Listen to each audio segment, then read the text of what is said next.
Et bonjour tout le monde, ça fait bien plaisir de vous voir en live aujourd'hui pour ce deuxième live. Comme vous voyez, je suis avec mon associé Benoît Denain. Ça va Benoît? Bonjour tout le monde, ça va super bien Mathis. Ouais, bah écoute, ce que je te propose, c'est qu'on commence par se présenter tout simplement, hein, parce que ce serait quand même intéressant s'il y a des gens qui ne nous connaissent pas encore. Donc, bah, je te laisse la primeur. C'est bien gentil tout ça. Ouais, je suis généreux de Écoute, nature. je sais très bien.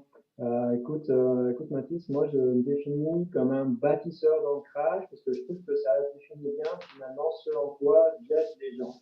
Et pour moi, c'est quoi un ancrage? C'est ce qui vraiment nous permet de prendre appui à l'intérieur de nous-mêmes pour rebâtir sa vie d'une manière beaucoup plus saine et aussi beaucoup plus sereine.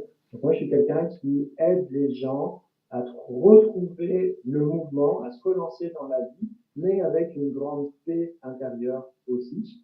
Et puis, ben voilà, j'ai co-créé avec toi Recharging, tout simplement parce que c'est vraiment trippant de travailler avec toi, je m'en marre beaucoup. Et c'est une manière assez exceptionnelle de pouvoir aider les gens. Donc, on a un petit peu le même background avec Mathis, ce que je veux dire, c'est qu'on a une même base commune de médecine traditionnelle chinoise. Ça fait partie de mes fondamentaux. Et puis voilà, j'ai un passé aussi d'artiste. J'étais artiste professionnel pendant une quinzaine d'années. Il y a une créativité que je réinvestis encore énormément avec mes clients. Et bon, voilà, je ne vais pas vous raconter toute ma vie, donc je te laisse la place. D'accord, super Benoît. Écoute, je suis en train de faire un petit réglage technique, je suis désolé. Donc, Oh, oh, hop, ça sera finalisé. Voilà, ça sera certainement au niveau de mieux au niveau de la lumière. Désolé tout le monde. Donc, bah, merci pour ce que tu dis. En tout cas, c'est vrai qu'on se marre bien en tout cas de notre association. Puis c'est ça aussi qu'on veut vous apporter, c'est beaucoup de joie de vivre, tout simplement. Donc bah voilà, moi si vous n'avez pas compris, c'est Mathis Couchot. Moi je suis révélateur d'énergie. Moi, je travaille vraiment beaucoup au niveau de l'accompagnement de la personne en rémission de cancer, à vraiment la prendre par la main, à la coacher pour faire en sorte que ben, cette personne-là, elle puisse recharger ses batteries, rebooster ses batteries, et puis ben, surtout retrouver cette joie de vivre donc, que j'essaie de communiquer au mieux, parce que ça, c'est quelque chose qui m'habite profondément, et c'est hyper important pour moi. Sans joie de je peux en vivre, témoigner. ça marche pas. Tu dis quoi, Benoît? Je peux en témoigner. Effectivement. Donc voilà, on nous appelle les Kibros, on se ressemble un peu, on a la même dynamique, on a deux façons d'approcher, deux énergies qu'on transmet qui est hyper complémentaire. Donc voilà, on nous a nommé les Kibros, puis bah écoute, on a gardé ça, même si on n'est ni frères ni jumeaux, mais en tout cas au niveau énergétique, il y a quelque chose d'assez particulier. Donc on a co-créé ensemble le programme Recharging parce que ben, c'est ça, on va vraiment dans la même lignée avec Benoît. On utilise des outils hyper complémentaires, hyper similaires. Donc voilà, tout ça, ça s'imbrique super bien dans notre association. Aujourd'hui, on est ensemble pour le deuxième live donc de notre série de 5 de cette semaine. On vous parle vraiment de tout l'aspect de recharger en fait votre vitalité en découvrant au final ce qui bloque à l'intérieur, ce qui bloque votre énergie, en fait, l'expression de votre énergie. Donc, on va vous parler de tout ça aujourd'hui. Euh, Benoît, toi, il y a un petit peu une croyance populaire hein, qui est en place où il faut un peu passer par l'extérieur pour aller chercher, rebooster son énergie. Est-ce que toi, c'est ce que tu observes Ouais. aussi? Ce que j'observe d'abord dans ma propre vie, parce que j'ai longtemps fait ça, et puis ce que j'observe aussi quand je parle avec les gens qui s'intéressent à la santé, ils viennent tout de suite me demander avec qu'est-ce que je peux prendre pour, qu'est-ce que je peux aller chercher pour, puis est-ce que tu connais la petite poudre là qui vient des Incas, je ne sais pas où, et puis il y a cette racine japonaise qui est vraiment exceptionnelle aussi, est-ce que tu penses que je devrais en prendre?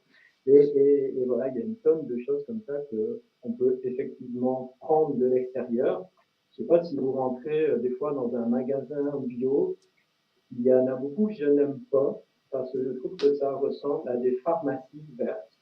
C'est-à-dire qu'il y a plein de petites fioles qui sont en général vendues assez chères, de produits qu'on peut prendre comme ça, vraiment énormément.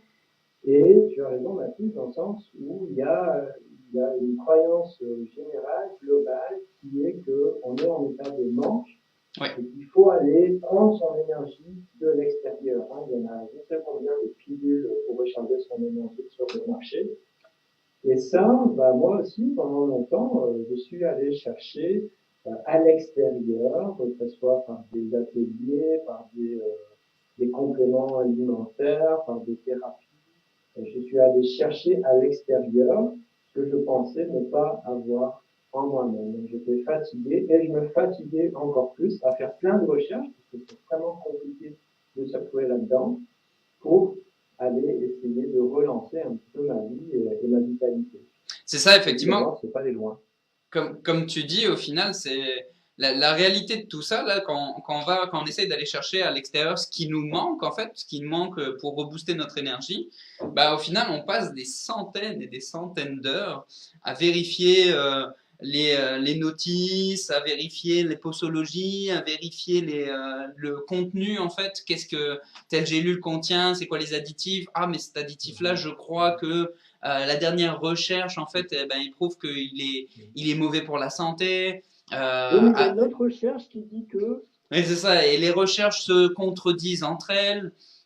Il faut toujours se tenir à jour parce que si on se tient pas à jour, ben au final, on va peut-être manquer telle recherche qui va montrer qu'au final, bah, tel aliment, il est néfaste, voire cancérigène. Donc, on passe énormément de temps quand on entre là-dedans à venir voir, bon, ok, ben, c'est quoi les doses, c'est quoi les bonnes combinaisons aussi.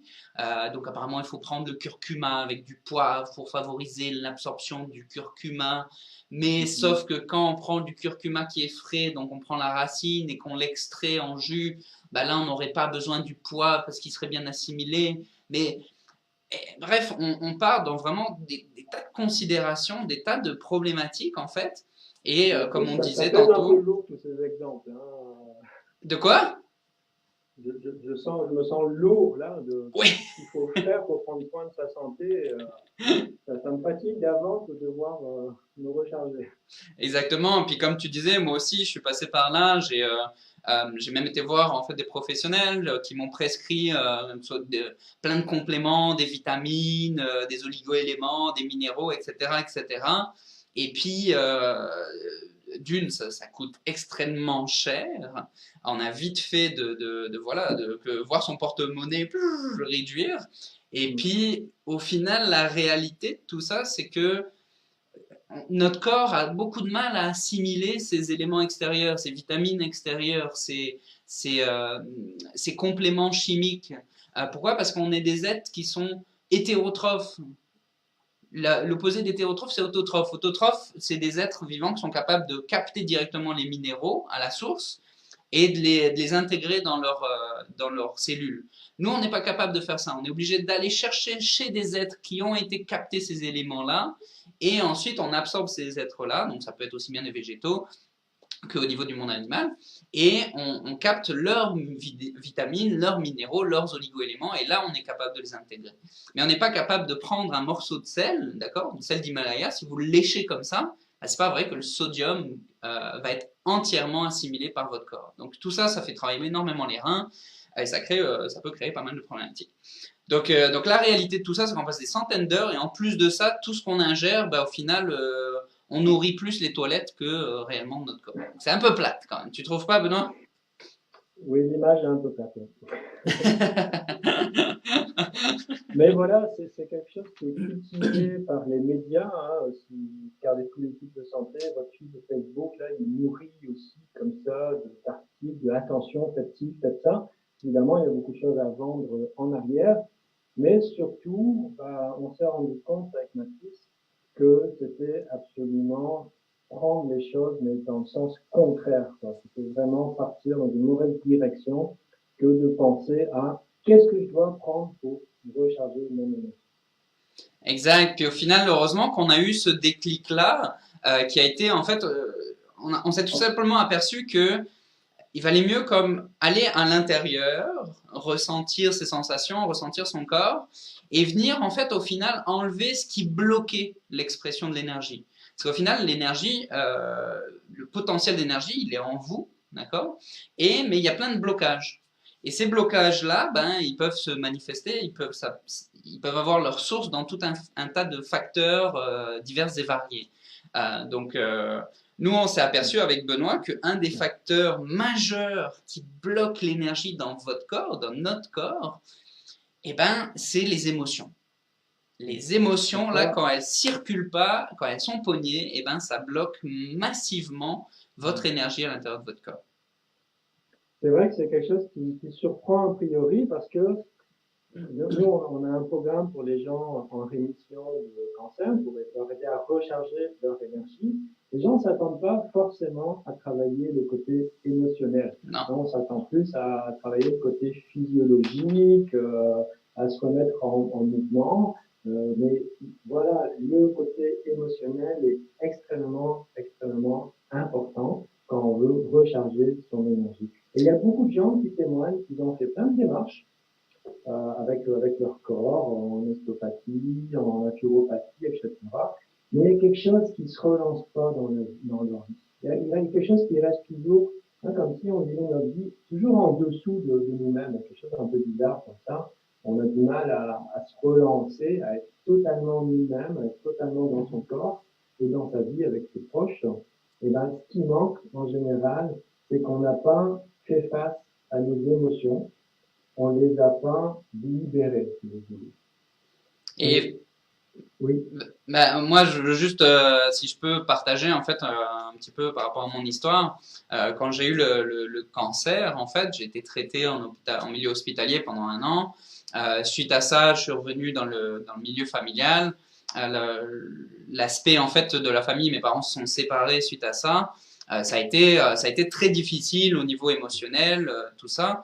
Et en fait, pendant pendant quasiment 15 ou 20 ans, on n'a pas parlé de tout cet aspect-là en fait dans la famille parce que c'était très difficile, ça faisait remonter énormément d'émotions, de tristesse, de douleur. Et en fait, ce que je me suis aperçu, c'est que quand j'ai commencé à travailler sur cette partie-là de ma vie, quand j'ai commencé à explorer un petit peu tout ça, à venir voir, bon, ok, j'ai tel blocage, j'ai tel schéma au final qui se sont installés en moi, mais qui sont plus à jour. Quand j'ai commencé à regarder tout ça et à guérir au final de cette partie de ma vie-là d'un point de vue émotif, bah, quand j'ai commencé à guérir, à pouvoir en parler, à pouvoir m'exprimer, à commencer à pouvoir faire circuler ces émotions-là, bah, au final, d'un coup, il y a eu c'est comme si j'avais ouvert, c'est comme si je venais de me brancher sur le secteur, et puis d'un coup, là, je sentais comme toute l'énergie arriver, et puis toute cette énergie-là, elle circulait, puis ça m'a comme enlevé une espèce de grosse armure, une grosse carapace, là, c'est comme si, clac, j'avais enlevé cette armure de 50 kilos et que j'avais posée à côté, et puis ben, je me sentais tout léger, je me sentais, waouh, je suis plus en mouvement, je me sens moins fatigué, je me sens moins colérique, etc., etc. Donc, moi, ça a été vraiment un déclic hyper important pour moi et qui m'a vraiment, vraiment, vraiment permis de relâcher en fait une pression sur mes réserves d'énergie et qui, du coup, mes réserves d'énergie, elles n'ont cessé de croître depuis. Donc, je sais pas si toi, tu as vécu quelque chose de similaire. Oui, puis je vais pouvoir dans un instant partager là, à tous ceux qui nous regardent une technique simplement pour pouvoir justement faire comme ce que tu as vécu, une libération de la soupape, quelque chose d'assez accessible.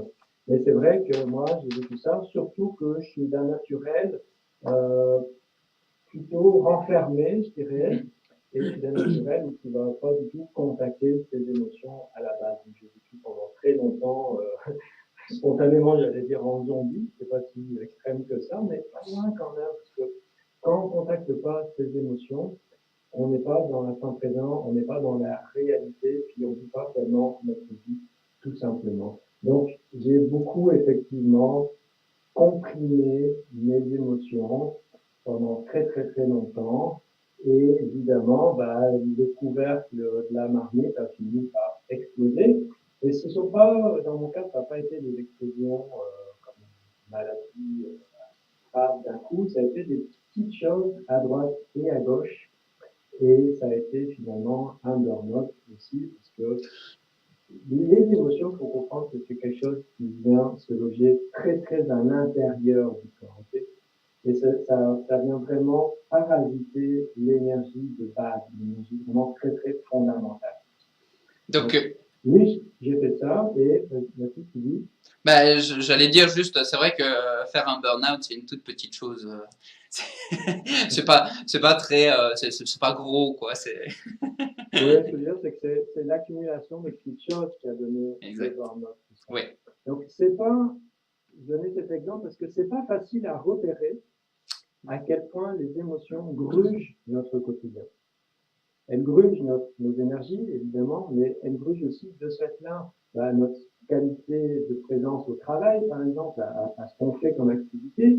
Elles grugent aussi nos relations, évidemment. Hein, exact. dès que vous avez un petit peu d'agacement dans votre couple, par exemple, ou avec votre proche, vous pouvez être certain qu'il y a une émotion derrière que vous n'avez pas reconnue et qui a allé se loger quelque part et qui vient maintenant se manifester sous la forme d'un désagrément, par exemple, si c'est une dispute ou autre. Alors, Puis, c'est quelque chose d'un peu pernicieux et c'est pas facile à repérer. exact. Puis aussi, ce qu'il faut voir, c'est que quand vous avez des émotions qui circulent pas, avec lesquelles vous restez pogné, vous restez bloqué, ce qui va se passer, c'est que petit à petit, en fait, ces émotions-là vont conditionner vos comportements, en fait, vont conditionner votre façon de voir le monde. Donc, c'est comme si vous, à force d'émotions bloquées, ben, vous vous retrouvez avec comme des espèces d'œillères, comme ça. Et puis, ben, les œillères, soit elles peuvent être un peu écartées, ou elles peuvent être de plus en plus comme restreintes. Donc, ça vous conditionne à une certaine façon, une certaine appréhension du monde extérieur. Et ça conditionne aussi vos réactions vis-à-vis des événements extérieurs. Donc, je prends un exemple tout simple. Si, par exemple, dans votre enfance, vous avez été maltraité, ben ça se peut que dans votre vie adulte, si jamais vous avez jamais travaillé cette problématique-là, ben ça se peut que vous ayez des craintes de l'autre. Ça se peut que vous ayez du mal à faire confiance à votre conjoint ou à votre conjointe. Ça se peut que, ben, au niveau de vos emplois, vous attiriez des boss ou des patrons qui sont un petit peu autoritaires, qui vont vous rentrer dedans et qui vont être un petit peu, qui vont vous rabaisser parce que ben vous attirez au final ce que vous êtes, d'accord? Donc ça, même si vous n'êtes plus présentement maltraité en quelque forme que ce soit, bah, si vous n'avez pas été voir, regarder dans votre sac à dos, ok, qu'est-ce que je trimballe, euh, c'est quoi les boulets qui sont derrière moi que je traîne et comment est-ce que je peux m'en défaire, comment est-ce que je peux les transformer ces boulets-là. Si vous ne faites pas ce travail-là, bah, au final, ces émotions enfouies, ces émotions cachées, ces émotions bloquées, ben, elles vont finir par, ces traumas, on peut appeler ça aussi, ben, elles vont finir par conditionner votre fonctionnement. Et c'est ce qu'on appelle des schémas réactionnels. D'accord? Et donc, ces schémas réactionnels-là, ben, ça se peut que au jour d'aujourd'hui, ils soient plus du tout nécessaires pour vous, ils soient plus du tout d'actualité pour vous. Donc le fait de venir travailler ces émotions qui bloquent votre énergie, qui entravent la pleine expression de qui vous êtes réellement, ben, le fait de travailler ça, ça va vous permettre d'actualiser, de mettre à jour continuellement qui vous êtes et de faire en sorte qu'au quotidien, vous soyez réellement la personne qui est là. D'accord? La personne qui est dans le fond, de permettre d'exprimer votre essence. Et ça, c'est hyper important parce que tant que vous n'exprimez pas votre essence, eh ben, vous nagez à contre-courant. Puis si je fais de la natation ici en crawl, ok, et que je fais ça dans une rivière à contre-courant, je risque de pas avancer, d'accord? Alors que si je me retourne, je travaille, je nettoie, et que je vais dans le sens du courant, et que je refais mon crawl, eh ben là, je vais avancer beaucoup plus vite, je vais aller beaucoup plus loin, et je vais beaucoup moins me fatiguer surtout. Je crois que Benoît, toi, t'as une métaphore que j'adore, que tu utilises très souvent, avec le vélo. Ben, les émotions, oui, Les émotions, effectivement, c'est vite un frein dans notre quotidien, dans tout, évidemment. Je pense que vous l'avez bien saisi. Et ne pas s'occuper de ses émotions, c'est comme si on roulait à vélo avec les freins serrés en permanence. Alors, au début, vous allez vous développer des bons mollets, hein, je dis ça, mais vous n'allez pas aller très loin. C'est ça la réalité. Donc, les émotions, c'est tout à fait normal et naturel. On ne veut pas aller contre ça. Si vous avez des freins sur un Exact. vélo, ben, ça sert à quelque chose. On est tous d'accord avec ça, ok? Oui. Donc, c'est normal que les freins ils puissent, par moment, bien freiner, serrer la roue. C'est à ça que ça sert. Par contre, si c'est en permanence bloqué, ben là, il y a un gros problème dans votre vie. Alors, les émotions aussi, pour rebondir sur ce qu'a dit Mathis, ça peut effectivement être des choses qui viennent du passé très lointain, de notre enfance, de notre petite enfance même, et qui se sont bloquées à un moment donné dans le passé et qui continuent à conditionner nos vies parce que ça n'a jamais été dédié. Et ça peut être des toutes petites choses comme je traverse la rue, puis il y a une voiture qui passe un peu proche de moi, j'ai un petit peu peur, hop, j'ai réagi, j'ai eu peur, tout simplement. Peut-être que je vais avoir de la colère envers l'automobiliste. Et là, c'est une émotion aussi, qui n'est pas très grave, sauf que l'accumulation de ces petites émotions, plus toutes les émotions non réglées du passé, tout ça mis ensemble, ben, ça fait effectivement beaucoup de gros rochers dans le sac à dos qu'on porte continuellement. Donc, Puis, je vais pouvoir vous montrer une technique là-dessus. Je ne sais pas si Mathis, tu voulais renchérir. ben, je voulais juste, oui, je donne souvent un exemple pour expliquer, parce qu'on parle parfois, ça c'est un vocabulaire qui est très dans le monde des thérapeutes, mais de somatisation, somatiser. Somatiser, c'est en fait quand votre corps, il cristallise une émotion au niveau de tissu, d'accord? Puis ça, je donne souvent l'exemple pour expliquer ça. Une petite fille qui court dans un champ de lavande quand elle est petite, elle court, elle s'amuse, elle joue. Donc il y a toutes les odeurs de lavande, toutes les couleurs mauves, super belles. Puis à un moment donné, elle trébuche, elle se fait mal au genou, et en plus de ça, en trébuchant, elle se retrouve nez à nez avec une vipère, un serpent.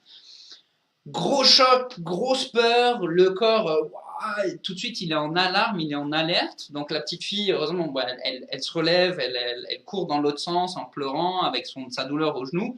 Et ce traumatisme, au niveau d'avoir fait tête à tête avec une vipère. Ce qui va se passer, c'est que ça se peut que dans 20 ans plus tard, elle ait complètement oublié cette anecdote, cette histoire, mais qu'à chaque fois qu'elle sent l'odeur de la lavande, bah, le corps, il a somatisé à l'intérieur de son être, de ses tissus. Donc à chaque fois qu'elle va venir sentir l'odeur de la lavande, eh ben, elle va par exemple faire des plaques d'eczéma, où elle va faire une crise d'asthme par exemple.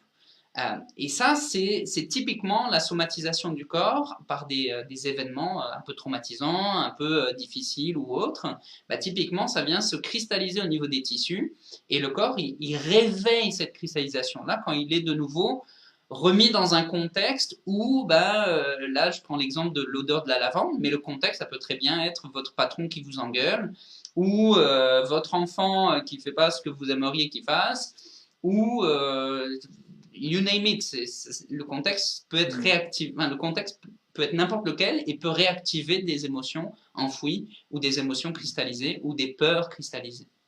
Donc, Alors, quand j'ai commencé à travailler sur les émotions, il y a une phrase qui m'est restée en tête. Je ne sais plus quel est l'auteur, mais ça dit tout ce qui ne s'exprime pas s'imprime. c'est beau ça. Tout ce C'est qui ne juste bien s'exprime de pas dire s'imprime, c'est ça? tout ce qui ne s'exprime pas s'imprime. Et Très les beau. émotions, alors moi j'ai travaillé longtemps sur ce sujet, ça a l'air banal, les émotions, on en a tous dans le quotidien, mais on n'apprend à aucun moment à regarder les émotions, à savoir quoi en faire, comment s'en libérer, qu'est-ce que ça veut dire, on n'apprend jamais ça. On est tout Bizarrement, le c'est temps pas au là. programme des écoles. Hein. Ouais, je pense pas, ça fait longtemps que je suis pas allé, mais je n'ai pas entendu dire que ça avait changé là-dedans. Moi non plus. Et moi, j'ai fait une formation quand même qui a duré 15, non, 12 mois. Maintenant, elle est sur 15 mois parce que c'était quand même assez chargé comme formation avec Jean-Jacques Kelker. Et puis, une grosse part de la formation, c'était sur les émotions. Il a appris encore à travailler avec d'autres approches, avec la médecine chinoise et japonaise, puis avec l'EFT, avec Alexandre Mado. C'est un gros morceau, ça, c'est en train de vous dire, même si c'est quelque chose de hyper naturel. Alors, tout ce qui ne s'exprime pas s'imprime, et les émotions, si on regarde dans l'étymologie du mot émotion, ça vient de ex movere, c'est-à-dire de bouger vers l'extérieur.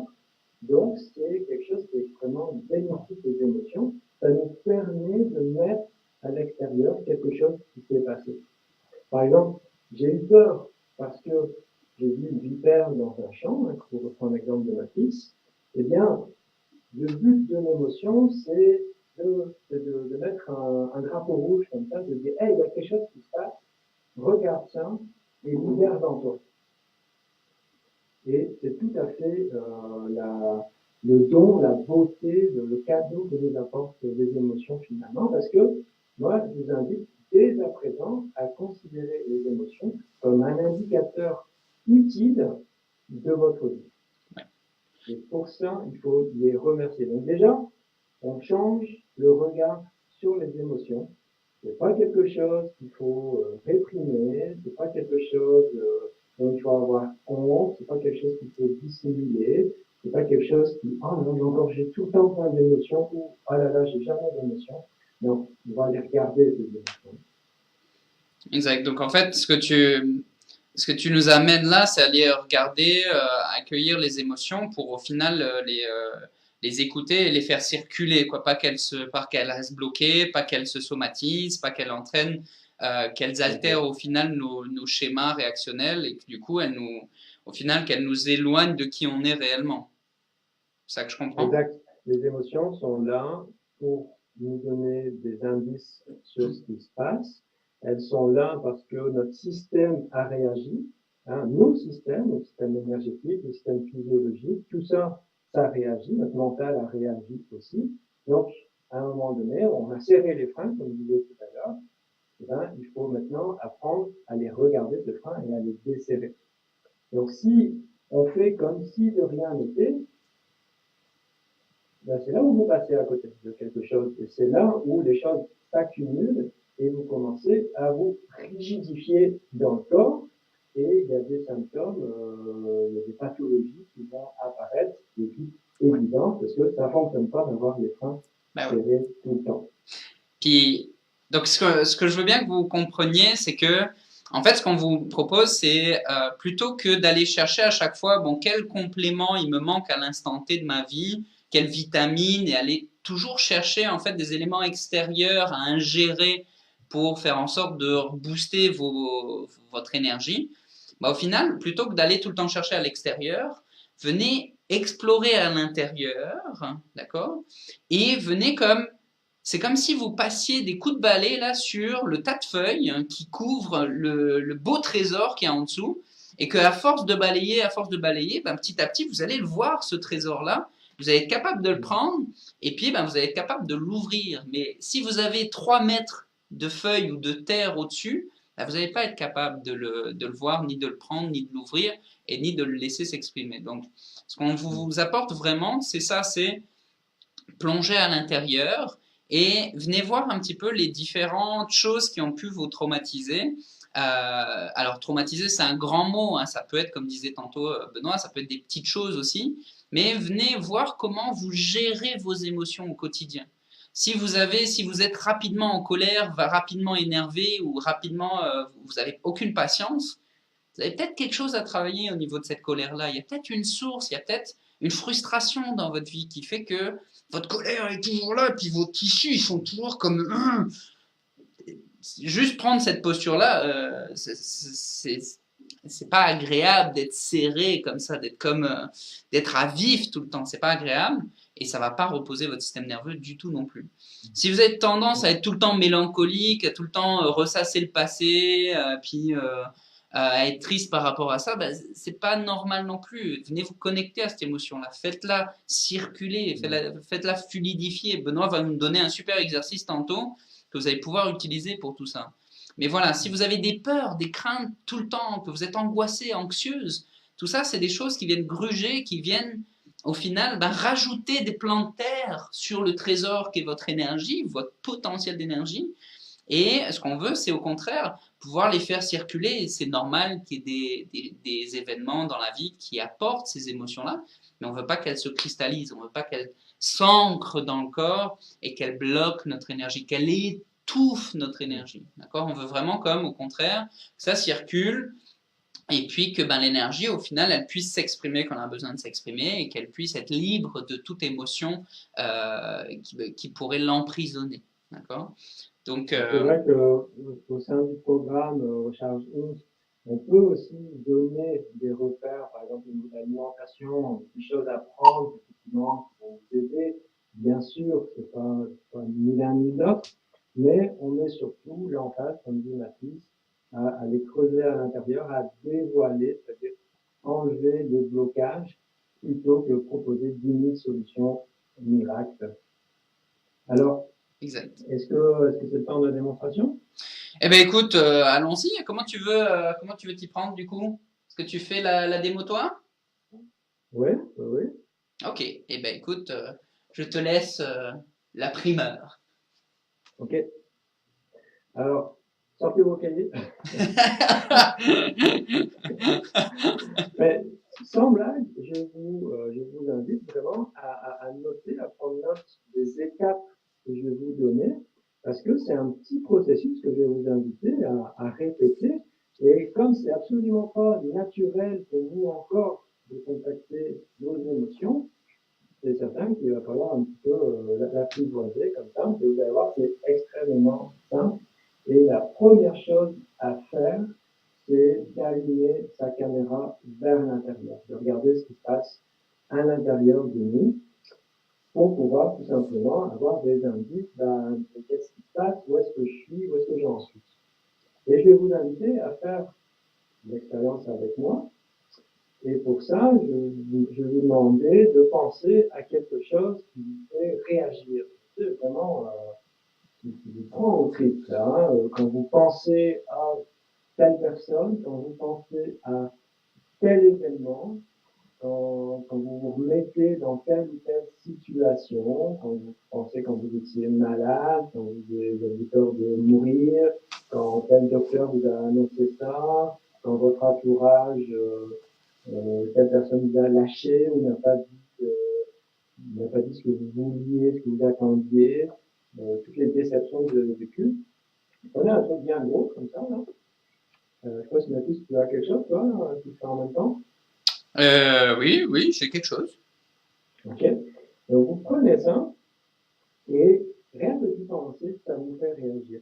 Quand je dis allumer votre caméra, eh bien c'est ça que vous allez faire. En général, quand on réagit, on ne veut pas regarder. Je vais prendre l'exemple allez, je me sens en colère. Okay, pour donner un exemple, et vous faites en même temps avec votre propre réalité là, pour l'exercice. C'est quelque chose qu'on ne veut pas. On veut toujours se sentir bien, on veut toujours que tout aille bien, et puis voilà, tout le temps joyeux. Et quand il y a une contrariété, on fait comme si de rien n'était. Et bien là, je vais vous apprendre le contraire. Moi, je veux que vous allez regarder exactement elle est où cette contrariété, à quoi elle ressemble, elle est dans votre corps par exemple. Donc, prenez note de son intensité d'abord. Okay, quand je pense à telle personne ressemble à la colère, mais est-ce que c'est une colère qui est toute petite, comme ça, là, 0 sur 10, ou est-ce que c'est une colère qui est à 15 sur 10, ok? Prenez note de ça maintenant, c'est super important. Donc je prends le temps, ok, je pense à cette personne dans mon exemple, et je suis en colère, je me porte un peu pour... Okay. Je suis en colère à 5 sur 10, ok? Maintenant, j'ai pu observer que mon corps se contractait au niveau du diaphragme. Si vous n'avez pas c'est quoi le diaphragme, vous regardez le live d'hier avec Laurent Fayot. Formidable live, vraiment très, très intéressant. Donc, vous regardez le diaphragme. Alors, je peux vous montrer, je suis debout. En tout cas, je sens qu'il y a quelque chose dans mon corps qui se contracte au-dessus de l'estomac. Au niveau du visage aussi, j'ai des mâchoires qui se crispent. Et j'ai un espèce de feeling un peu bizarre au niveau du plexus ici, là, à l'intérieur. Ça bouillonne un petit peu comme ça. En tout cas, c'est pas quelque chose de pas agréable. Je pourrais observer éventuellement que ma respiration change. Donc, aller dans le plus de détails possible. Hein. Vous êtes en train de le faire, là, vous êtes en train de réaliser tout ce qui se passe quand vous vous mettez en contact direct avec l'émotion que vous vivez. Au lieu de la repousser à l'extérieur, vous la prenez et vous la regardez véritablement en face de vous. Je vous laisse encore m'attirer un petit peu là-dedans et je vous explique un petit peu mon processus qui est d'accueillir, comme l'a dit Mathis, accueillir son émotion. Et c'est ce qu'on va faire ensemble. Alors, pour l'accueillir, il faut savoir reconnaître et accepter. Reconnaître, c'est quoi? C'est exactement ce que vous êtes en train de faire. C'est reconnaître que, ah oui, mais en fait, quand je pense à cette personne, je sens de la colère et je sens que ça fait ça et ça dans mon corps. Okay. Reconnaître, c'est super important, c'est ça qu'on fait quand on allume sa caméra. Ensuite, deuxième étape, c'est accepter. Alors attention, dans mon exemple, je ne suis pas en train d'accepter ce que m'a fait l'autre. Je ne suis pas en train d'accepter la situation. Je ne suis pas en train d'accepter toutes les injustices du monde, absolument pas. Je suis en train d'accepter que c'est ça que moi je vis à cet instant quand je pense à cette personne et que je suis en colère. Donc j'accepte d'être en colère, même si c'est pas bien, même s'il ne faut pas être en colère, hein, c'est ce qu'on a toujours entendu. Mais là, je l'accepte pour l'instant. Okay. Donc, je reconnais ce qui se passe, je reconnais que je suis en colère. Si c'est pas très clair pour vous, est-ce que je suis en colère, est-ce que je suis ceci, cela, c'est pas grave, prenez tout dans le même bloc. J'ai reconnu, j'accepte. Et qu'est-ce que je vais faire maintenant que je suis en paix avec le fait que cette colère soit présente à l'intérieur de moi? Eh bien, je vais faire ce que font les enfants entre eux quand ils ont besoin de se consoler. Je vais aller chercher mon âme d'enfant et je vais aller faire un câlin à cette colère.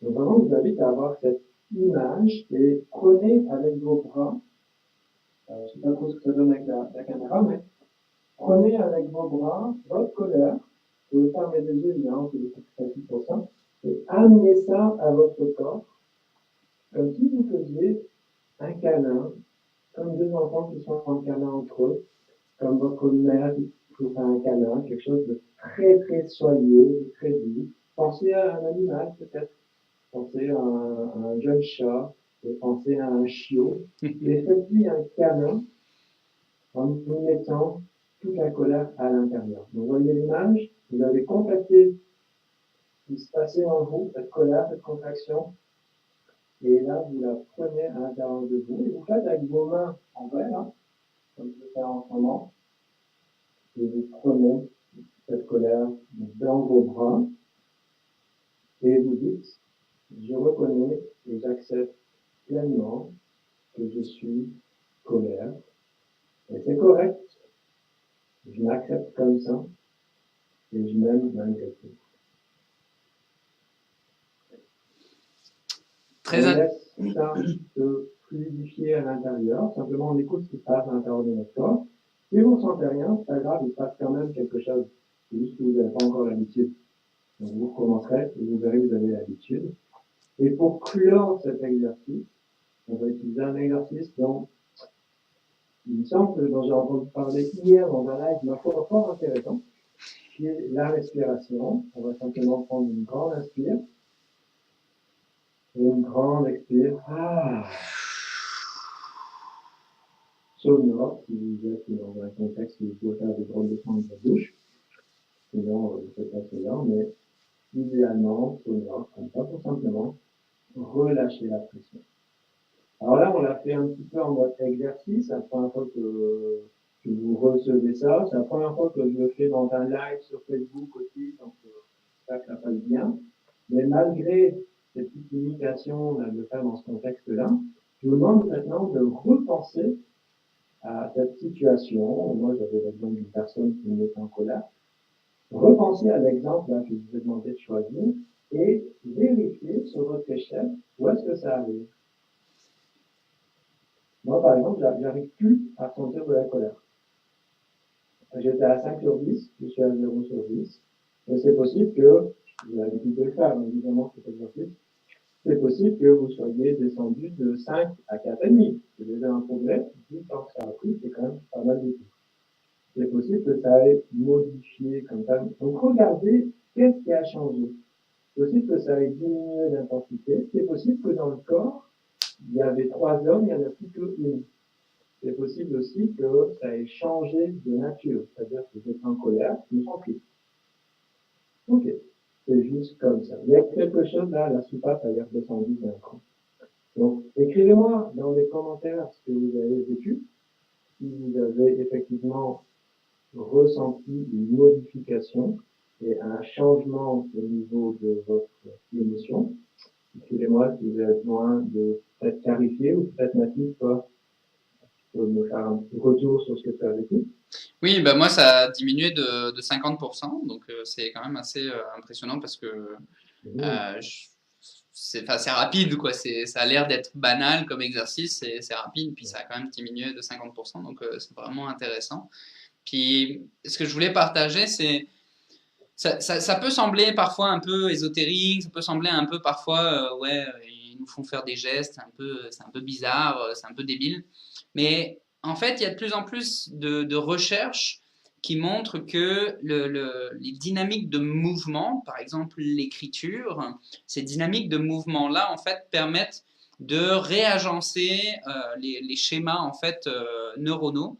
Donc ça, c'est hyper intéressant parce que rien qu'en amenant une dynamique de mouvement, ben, on peut être capable, avec la combinaison avec de la visualisation ou d'autres exercices guidés, ben, on peut être capable de justement, au final, changer un peu ses œillères, changer ses schémas, puis modifier ça pour faire en sorte que ben, le corps s'actualise, faire en sorte que les choses se décristallisent à l'intérieur du corps. Donc ça, c'est vraiment intéressant. Et même si ça vous paraît un peu bizarre, ces gestes-là, vous allez voir, il y a un réel impact. Oui, je disais, faites confiance à votre expérience, simplement faites-le sincèrement.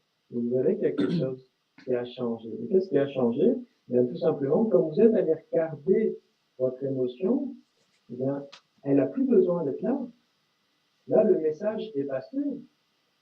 Ok, t'as eu peur. Bon, bah ok, maintenant, c'est passé. J'ai dit ce que j'avais à dire.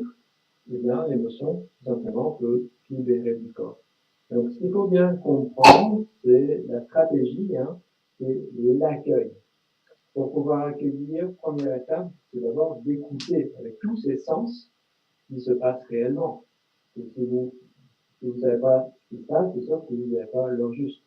Donc, d'abord, je rentre chez moi et je remarque que j'ai un comportement un peu différent d'habitude. Je mange plus ou j'arrive pas, j'ai envie de regarder un truc un peu bête sur une série, je manque de mon entraînement, voilà, j'ai pas envie, tout simplement. Ah, ça c'est un indice qu'il y a quelque chose de débalancé au niveau de tes émotions.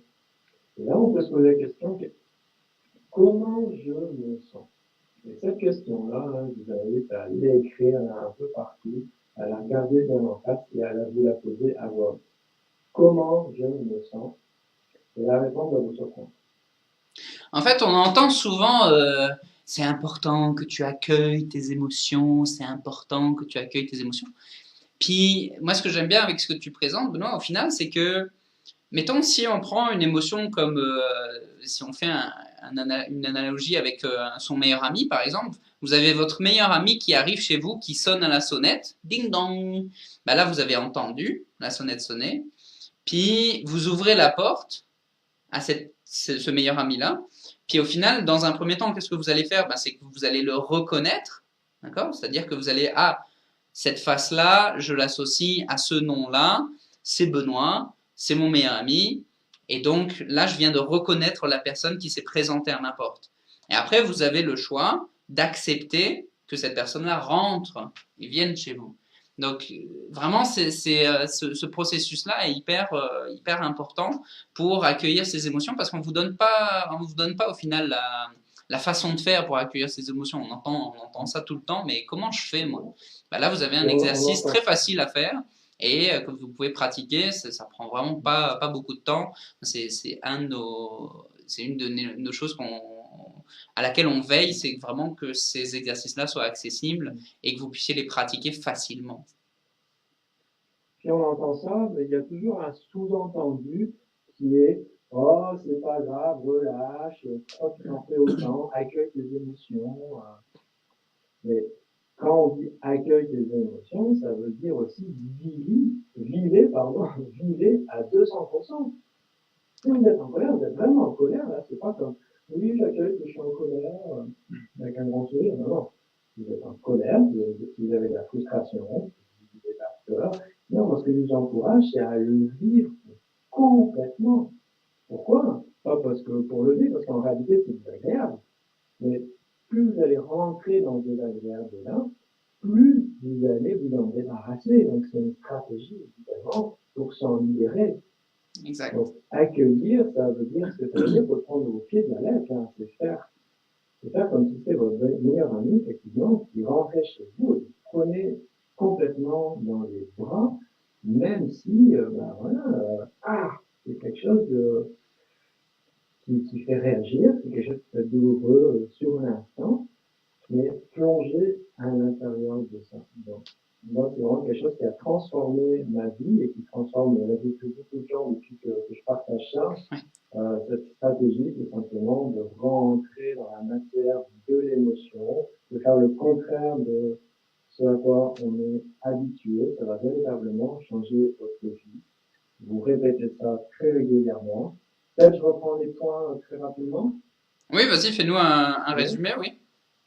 Donc d'abord, je m'arrête, je me dis, ok, il y a quelque chose qui se passe qui est un peu bizarre, je me pose la question, comment je me sens à voix haute pour que mes oreilles l'entendent et que je me laisse surprendre par la réponse.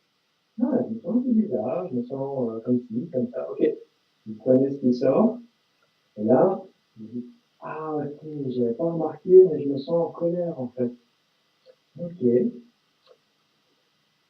je me sens en colère, je le dis à voix haute, je me sens en colère, et là vous regardez qu'est-ce qui se passe dans votre corps quand vous réalisez que vous êtes en colère, que vous êtes en colère.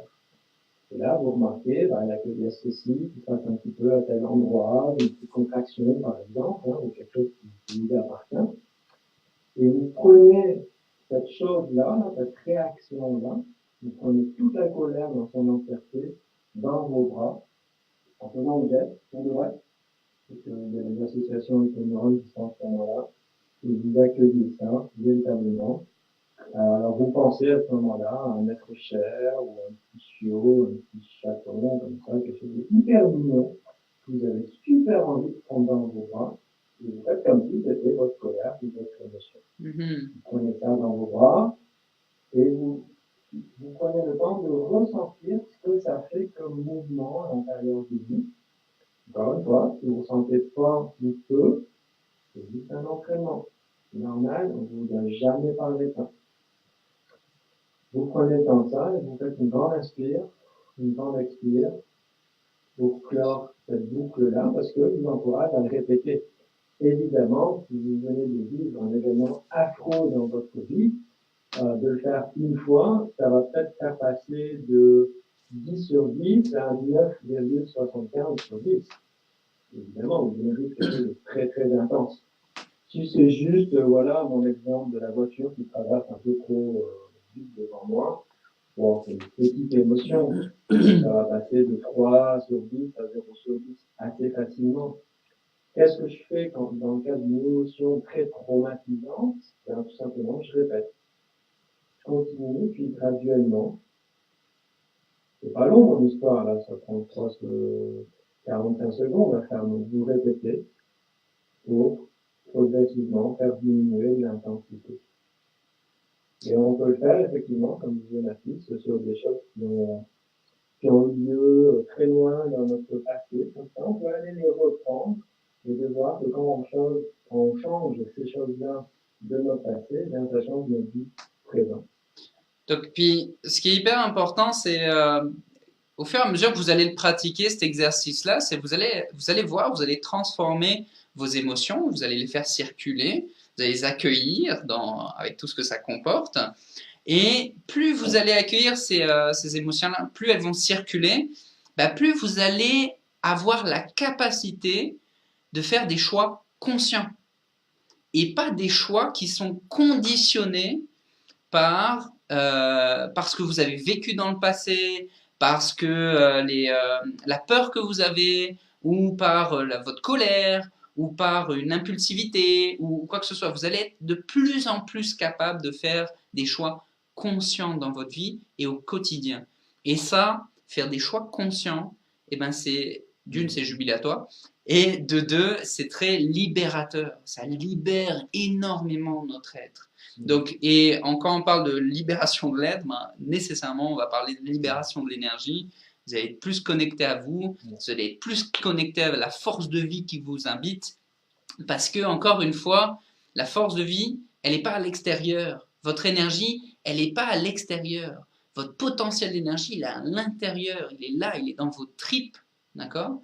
Donc, il faut juste comme déblayer, nettoyer, faire en sorte que ce potentiel-là puisse s'exprimer pleinement. D'ailleurs, ça me fait aller vers une petite transition vers la médecine traditionnelle chinoise, si tu veux bien, Benoît. À moins que tu voulais rajouter deux, trois trucs. Ouais, j'ai bien envie de dire je voyais vraiment les émotions, la manière dont on parle, comme des masques aussi qui viennent se mettre devant nous. Dans le sens où, quand on prend une décision basée sur un déséquilibre émotionnel, ça peut être une mauvaise décision. Si vous entamez une relation, un dialogue, ne serait-ce qu'un dialogue, alors que vous êtes sous l'emprise d'une émotion, c'est pas vous qui vous exprimez, c'est l'émotion qui s'exprime. Exact. Donc c'est hyper important de se mettre au neutre émotionnellement avant d'entamer n'importe quelle activité, quoi. Donc moi, j'insiste beaucoup sur la notion de neutralité émotionnelle avant de prendre une décision, par exemple, parce que c'est quand on est au neutre émotionnellement qu'on peut vraiment contacter son être véritable, qui on est, et qu'on peut aller contacter son essence. Et pour faire le lien avec la médecine traditionnelle chinoise, là, on constate que dans le corps physique, dans le corps énergétique, on va avoir des organes qui sont encrassés, littéralement encrassés, parce que on n'est pas véritablement nous-mêmes et qu'on vient justement se laisser bouffer, pardonnez-moi l'expression, par nos émotions qui nous rongent, mais de l'intérieur, comme je disais en tout début. Les émotions, c'est pas quelque chose qui vont se manifester dans des choses un peu superficielles extérieures. Ça vient vraiment très vite au plus profond de nous-mêmes. Et je pense que c'est ça le lien que tu voulais faire avec la médecine traditionnelle chinoise mahdiste. Oui, je croyais que tu étais sur ta lancée. Mais oui, effectivement, en fait, ce qui se passe, en fait, c'est que quand vous écoutez pas, vous connectez pas vos émotions, ben, quelque part, il y a une crainte qui s'installe de revivre, en fait, tel ou tel événement, telle ou telle situation. D'accord? Ça, c'est quelque chose avec lesquels on avance énormément dans notre programme Recharging, qu'on avance énormément avec les personnes là-dessus. C'est que si vous avez une crainte de renouveler telle ou telle situation, ben, il y a une peur qui s'installe, et la peur en médecine traditionnelle chinoise, c'est directement connecté à nos reins. Et les reins, en médecine chinoise, ce sont deux réservoirs. Et ces deux réservoirs, ils accueillent quoi? Ils accueillent notre énergie. Il y a un réservoir qui accueille l'énergie avec laquelle, la quantité d'énergie totale avec laquelle on arrive à la naissance. Et il y a un autre réservoir qui accueille une énergie qui est fluctuante, qui est l'énergie un peu quotidienne. Mais ce qu'il faut retenir, c'est que ces deux réservoirs-là, ben, plus on a de peur, plus on a de crainte, ben, plus ça va affecter ces réservoirs-là. Puis comment ça les affecte? Ben, ça les vide plus rapidement. D'accord? Donc, ou si vous avez des craintes, des croyances limitantes ou des peurs, ben, ça va aussi faire en sorte que ça va empêcher le bon remplissage de notre réservoir quotidien, par exemple. Donc notre réservoir quotidien, ben, il va être rempli par une bonne alimentation, une bonne hygiène de vie, des échanges nourrissants au niveau de nos relations humaines, un bon sommeil, etc. Mais si vous avez beaucoup de peur, de crainte et que les émotions, en fait, elles empêchent, enfin, elles ne circulent pas, elles se somatisent, elles se cristallisent, bah ça empêche le bon remplissage de ce réservoir-là. Donc c'est hyper important justement de faire circuler pour éviter que ces reins-là et puis ces réservoirs-là, ben, ils soient soit drainés, soit qu'on les empêche de bien se remplir. Parce que si vous empêchez de mettre de l'essence dans votre auto, vous avez 80% de l'essence que vous mettez dans votre auto ben, qui part dehors et qu'il y a seulement 20% que vous mettez réellement à l'intérieur, ben, vous n'allez pas pouvoir faire votre trajet de 600 km comme vous le pensez. Puisque au final, vous allez vous retrouver à pouvoir faire peut-être 100 km au lieu de 600 km. C'est énorme. Donc, ça, c'est hyper important à garder en tête. Et c'est vraiment, on pourrait rentrer dans tout un tas de considérations avec la médecine chinoise, avec les émotions, avec tout un tas d'autres organes aussi. Mais retenez ça, c'est que si vous avez des craintes, si vous avez des émotions qui ne circulent pas suffisamment bien, ou si vous refusez d'y faire face et de les contacter, et ben ça va être un grand frein au remplissage de vos réservoirs d'énergie qui sont les reins. Et en plus, c'est un cercle vicieux. C'est-à-dire que, par exemple, si je me suis une fois cassé la gueule, hein, j'ai perdu, là, comme je parlais, j'évoquais tout à l'heure l'expérience de mon burn-out, c'est sûr que le burn-out, c'est vraiment les reins qui sont à plat. Okay, qui sont vraiment à gérer. Reins surrénales, là, elles sont comme vidées. C'est ça. Ce bloc-là, la rein surrénale, donc bio en médecine traditionnelle chinoise, là, il y a la vitalité, donc il n'y a plus de vitalité. Et du coup, ça va entretenir la peur, et du coup, ça fait beaucoup d'émotions là-dedans. Et si j'ai peur, eh bien, ça va vider l'énergie de mes reins aussi.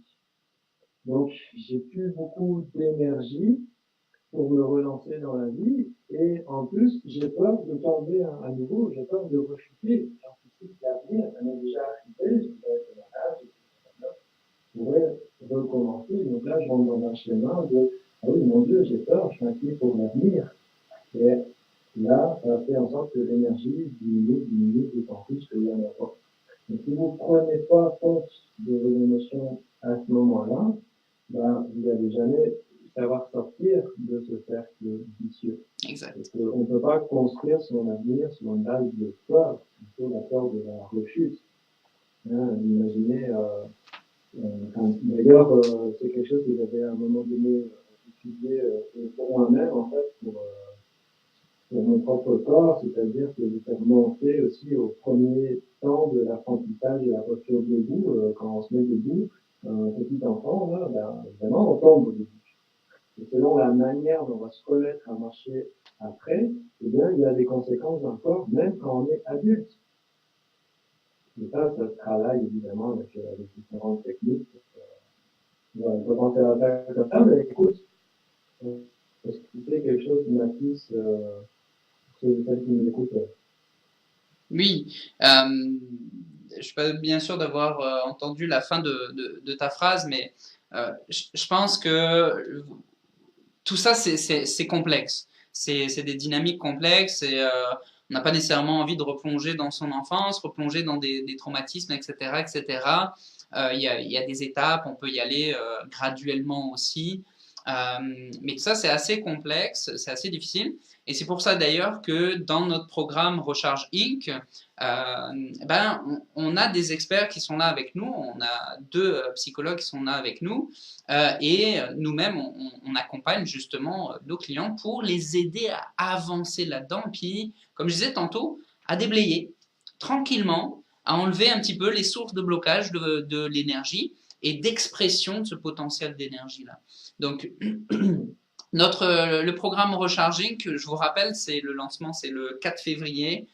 Ça dure 5 mois. Puis pendant ces 5 mois-là, ben voilà, on accompagne vraiment les gens qui sont en rémission de cancer ou qui sont comme vraiment épuisés, en burn-out ou voilà, qui sont suite à une maladie grave, qui ont frôlé la mort.